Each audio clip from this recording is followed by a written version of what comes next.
পশুর first aid চ্যানেলে সকলকে স্বাগতম।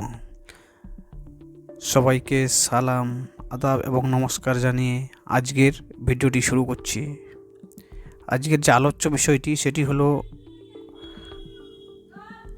গ্রামের যে ক্ষুদ্র খামারি অর্থাৎ দু একটা গরুকে নিয়ে যে খামার সৃষ্টি হয় সেটা থেকে কীরকম লাভ হয় সেটুকুই ব্যাখ্যা করার।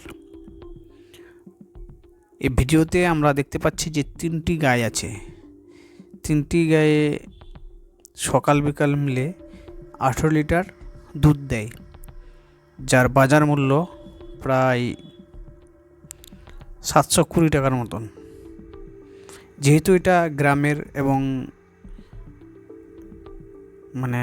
উন্মুক্তভাবে চাষ করা হয়, অর্থাৎ এদেরকে দুধ দোয়ানোর পরে মাঠে গিয়ে নেওয়া হয় এবং ওইখানে যা ঘাসপত্র খায়, খাওয়ার পরে আবার বাড়িতে নিয়ে আসে এবং সামান্য পরিমাণ কিছু খাবার যেটা বাইরের খাবার সেটা কৃষক বা চাষি ভাইটি কিনে খাওয়ায়।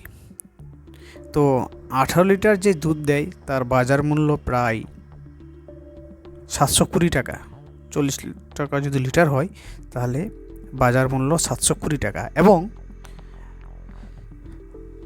এই 3টা গরু শুদ্ধ যে অন্যান্য বাছুর আছে তাদের খাওয়ার খরচ তার মোটামুটি 300 টাকার মধ্যেই হয়ে যায়, যেহেতু বাইরের ঘাস, বাইরের পাতা বা আরও অন্যান্য কিছু নিয়ে আসে, সেটা দিয়ে কিছুটা চলে। এবং 300 টাকা দিয়ে খাবারের জন্য মুসুর ডাল, চোপড়, ভুট্টা, অন্যান্য জিনিস নিয়ে এসে খাওয়ায়, এইভাবে করে চলে। এবং এটার পিছনে যেহেতু দেশের সঙ্গে ক্রস করে এই সমস্ত গাভী তৈরি করা হয়েছে, তাই রোগ ব্যাধি না বললেই চলে, তো খরচও কম।